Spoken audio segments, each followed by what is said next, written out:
யா முஹம்மத். அல்லாஹ் யா முஹம்மத். அல்லாஹ்வுடைய தூதரை விமர்சிக்கக்கூடியவர்களே, முஹம்மது நபியை விமர்சிக்கக்கூடியவர்களை விடுங்கள். முஹம்மது நபியை உங்களுக்கு தெரியாத அவருடைய கண்ணியம், உங்களுக்கு தெரியாத அவருடைய மதிப்பு, உங்களுக்கு தெரியாத அவர்களுடைய வாழ்க்கை. நாங்கள் தான் குற்றவாளிகள், முஹம்மது ரசூல் கிடையாது.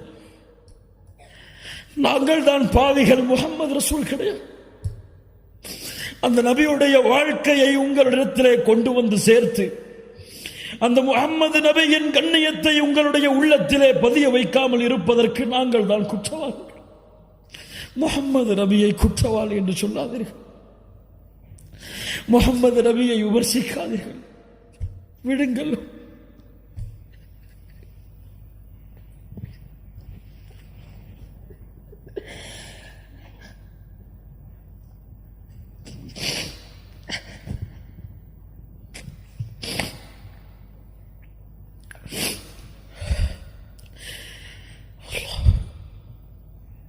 அந்த வார்த்தையை கேட்டவுடன், அல்லாஹ் அழைக்கக்கூடிய அந்த வார்த்தையை கேட்டவுடன், யா முஹம்மத் இர்ஃபா ரஅஸக் சல் துஅத வஷ்ஃபா துஷஃபா. முஹம்மதே, தலையை உயர்த்துங்கள் ஸல்லல்லாஹு அலைஹி வஸல்லம். நீங்கள் கேளுங்கள், நான் கொடுக்கிறேன். நீங்கள் சிபாரிசு செய்யுங்கள், உங்களுடைய சிபாரிசை அங்கீகரிக்கிறேன். அவ்வளவுதான். நாளை மறுமையிலே முஹம்மது ரசூலுல்லாஹ் ஸல்லல்லாஹு அலைஹி வஸல்லம் பேசக்கூடிய முதல் வார்த்தை, யா அல்லாஹ், யா ரப், யா ரப். உலகம் எதிர்பார்த்து கொண்டிருக்கிறது முஹம்மது ரசூலுல்லாஹ் யாருக்காக பேசப் போகிறார்கள் என்று. தன் மகள் ஃபாத்திமாவிற்காக பேசப் போகிறார்களா? தன் மனைவிமார்கள் ஆயிஷா, கதீஜா ரலியல்லாஹு அன்ஹும் அவர்களுக்காக பேசப் போகிறார்களா? யாருக்காக முஹம்மது ரசூல் வாய் திறக்கப் போகிறார்கள்? முஹம்மது ரசூலுல்லாஹ் தலையை உயர்த்தி சொல்லக்கூடிய முதல் வார்த்தை, யா ரப், உம்மதி உம்மதி. என் சமூகம் யா அல்லாஹ், என் சமூகம் யா அல்லாஹ், இவர்களை பாதுகாத்து விடு யா அல்லாஹ். என்னிடத்திலே வந்து நிற்கிறார்கள். ரഊஃபுர் ரஹீம், உங்கள் மீது அன்புள்ளவர், உங்கள் மீது பாசமுடையவர். ஏன் இந்த முஹம்மது ரசூலுடைய சமூகம் இந்த முஹம்மது ரசூலுடைய வாழ்வை மறந்தது? உங்களுடைய மனைவிக்கு நீங்கள் கொடுக்கக்கூடிய முக்கியத்துவம், உங்களுடைய பிள்ளைகளுக்கு நீங்கள் கொடுக்கக்கூடிய முக்கியத்துவம், உங்களுடைய பெற்றோர்களுக்கு நீங்கள் கொடுக்கக்கூடிய முக்கியத்துவம், இந்த உலகத்திலே, இந்த அற்ப உலகத்திலே உங்களுக்கு உதவி செய்பவர்களுக்கு நீங்கள் கொடுக்கக்கூடிய முக்கியத்துவத்தை ஏன் முஹம்மது ரசூல் ஸல்லல்லாஹு அலைஹி வஸல்லம் அவர்களுக்கு கொடுக்க மறந்தீர்கள்? அல்லாஹ்வுடைய தூதருடைய சமூகமே, ஏன் தெரியவில்லை அல்லாஹ்வுடைய தூதருடைய மனைவிமார்களுடைய பெயர்கள்? ஏன் தெரியவில்லை அல்லாஹ்வுடைய தூதருடைய பிள்ளைகளுடைய பெயர்கள்? ஏன் தெரியுமா? அந்த தூதருடைய வாழ்வோடு என் வாழ்வு கலக்கவில்லை இன்னும். அந்த தூதருடைய நேசத்தோடு நான் சொல்லுகின்ற என் தாயை விட, தந்தையை விட, உலக மக்களை விடவெல்லாம் முஹம்மது ரசூலை நேசிக்கிறேன் என்ற வார்த்தை உண்மையாகவில்லை.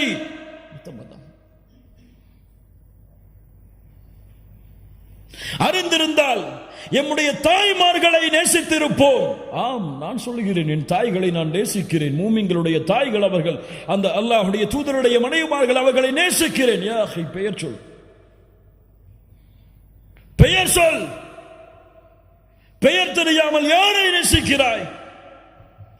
அல்லாஹ்வுடைய தூதருடைய பிள்ளைகளை நேசிக்கிறேன். பெயர் சொல்.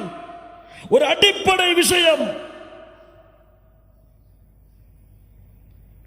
நாளை மறுமையிலே உங்களை விட்டு விரண்டு செல்லக்கூடிய உங்களுடைய பிள்ளைகளுடைய பெயர் தெரியும், உங்களுடைய மனைவிமார்களுடைய பெயர் தெரியும், உங்களுடைய வாரிசுகளுடைய பெயர் தெரியும், உங்களுடைய சந்ததிகளுடைய பெயர் தெரியும், பரம்பரை தெரியும். ஆனால் உங்களுக்கு, உங்களை விட, இந்த உலக மக்களை விடவெல்லாம் உங்களுடைய உதவிக்காக அல்லாஹ்வுடைய கதவை தட்டக்கூடிய முஹம்மது ரசூல் ஸல்லல்லாஹு அலைஹி வஸல்லம் அவர்களுடைய பெயர் உங்களுக்கு தெரியுமா? மனைவிமார்கள், குடும்பங்கள், குழந்தைகளை கொஞ்சம் விடுங்கள். அல்லாஹ்வுடைய தூதருடைய 4 பெயர்கள் என்று அல்லாஹ்வுடைய தூதர் சொன்னார்கள். அந்த 4 பெயர்களை அறிந்தவர்கள் எத்தனை பேர்?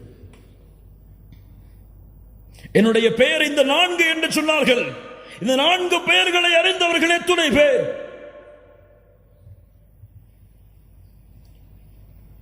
யாரை நேசிக்கிறோம்?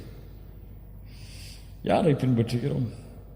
குறை சொல்லுவதற்காக இந்த பேச்சுகளை நான் பேசவில்லை. கண்ணியத்துக்குரியவர்களே, எம்முடைய நிலைமையை நாம் சீர்திருத்த வேண்டும் என்பதற்காக பேசுகிறேன். நான் உங்களை என்று சுட்டி காட்டுவதில் நானும் அடங்குவேன். அல்லாஹ் எம்முடைய பாவங்களை மன்னிப்பானாக. அல்லாஹ் சீர்திருந்துவதற்கு அல்லாஹ் உதவி செய்வானாக. நம்முடைய அறியாமையிலிருந்து அல்லாஹ் வெளிச்சத்திற்கு வருவதற்கு அல்லாஹ் உதவி செய்வானாக. கண்ணியத்துக்குரியவர்களே, முஹம்மது ரசூலுடைய பாதையில் பயணியுங்கள். முஹம்மது ரசூலின் மீது வீசப்படுகின்ற இந்த வீச்சுகள் எல்லாம், இந்த எரிகற்கள் எல்லாம், இந்த விரோதம், இந்த குரோதம் எல்லாம், இந்த போரெல்லாம் ஆரம்பித்தது இப்போது கிடையாது. இந்த முஸ்லிம்களுடைய விரோத போக்கு, முஸ்லிம்களை பார்த்தால் வெறுப்பது, அவர்களை உதாசீனப்படுத்துவது, அவர்களை விமர்சிப்பது, அவர்களுடைய தலைவர்களை விமர்சிப்பதெல்லாம் இப்போது நடந்த விஷயம் கிடையாது. அல் ஹர்பு கதீமா, இது பழைய போர். எப்போது ஆரம்பித்தது தெரியுமா? இந்த போரில் அல்லாஹ்வுடைய தூதர் முஹம்மது ரசூலுல்லாஹ் பட்ட கஷ்டங்கள், துயரங்கள், இன்னல்கள் தெரியுமா? அழைப்பு களத்தில் இருக்கக்கூடிய உங்களிடத்திலே இந்த நிகழ்வுகளை எல்லாம் சமர்ப்பித்து எம்முடைய ஈமானை உறுதிப்படுத்துங்கள். அல்லாஹ்வுடைய தூதர் முஹம்மது ரசூலுல்லாஹ் ஸல்லல்லாஹு அலைஹி வஸல்லம் நபித்துவத்தை துவங்குகிறார்கள். சஃபாவுடைய மலையின் மேல் ஏறி வெளிப்படையான நபித்துவத்தின் அழைப்பு. குறைஷிகளை அழைத்து சொன்னார்கள், யா மஅஷர குரைஷ், யா மஅஷர் என்று ஒவ்வொரு பரம்பரையுடைய பெயரையும் அழைத்து சொன்னார்கள்.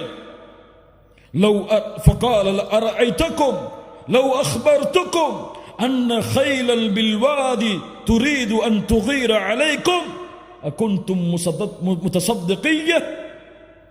இந்த மலைக்கு பின்னால் இருந்து ஒரு கூட்டம் உங்களை தாக்க வருகிறது என்று சொன்னால் நீங்கள் ஏற்றுக்கொள்வீர்களா?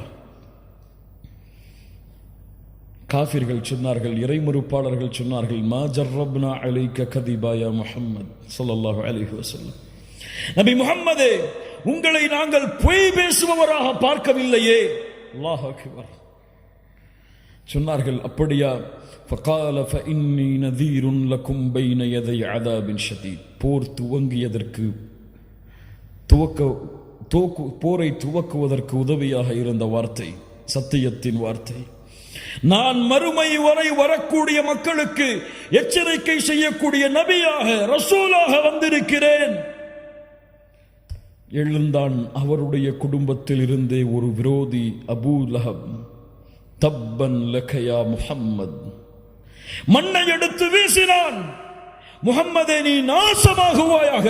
அலைஹிஸ்ஸலாத்து வஸ்ஸலாம். மஆதல்லாஹ், அல்லாஹ் பாதுகாப்பானாக இந்த வார்த்தையில் இருந்து. நூஹை விமர்சித்தார்கள், நபி இப்ராஹீமை விமர்சித்தார்கள், நபிமார்களை மஜ்னூன், பைத்தியக்காரர் என்று விமர்சித்தார்கள், நபிமார்களை சபித்தார்கள், நபிமார்களை கொலை செய்தார்கள். ஆனால் யாரை பார்த்தும் அல்லாஹ் இந்த வார்த்தையை பயன்படுத்தவில்லை. முஹம்மது ரசூலை பார்த்து நாசமாக என்று சொன்னவுடன் அடுத்த கணம் வசனம் இறக்கினான், தப்பத் யதா அபீ லஹப் வ தப். அபூ லஹபே, யாரை சபிக்கிறாய்? நீ நாசமாகு. அவனுடைய ஹிதாயத் தடைபட்டது. 10 ஆண்டுகள் இந்த வசனம் இறக்கப்பட்டதற்கு பிறகு வாழ்ந்தான். இந்த வசனத்தை மறுப்பதற்காகவே அவன் வேண்டுமென்றே வாயளவிலாவது லா இலாஹ இல்லல்லாஹ்வை ஏற்றிருக்கலாம். அல்லாஹ் ஹிதாயத்துடைய வாசலில் இருந்து அவனை அகற்றி வைத்தான். அல்லாஹ்வுடைய தூதரை சபித்த காரணத்தால். அல்லாஹ் அக்பர். அங்கு ஆரம்பித்த போர்க்களம், அங்கு ஆரம்பித்த விரோத போக்கு இந்த உலகம் அழியும் வரை தொடர்ந்து கொண்டே இருக்கும். யாரும் இந்த நியதியை மாற்ற முடியாது.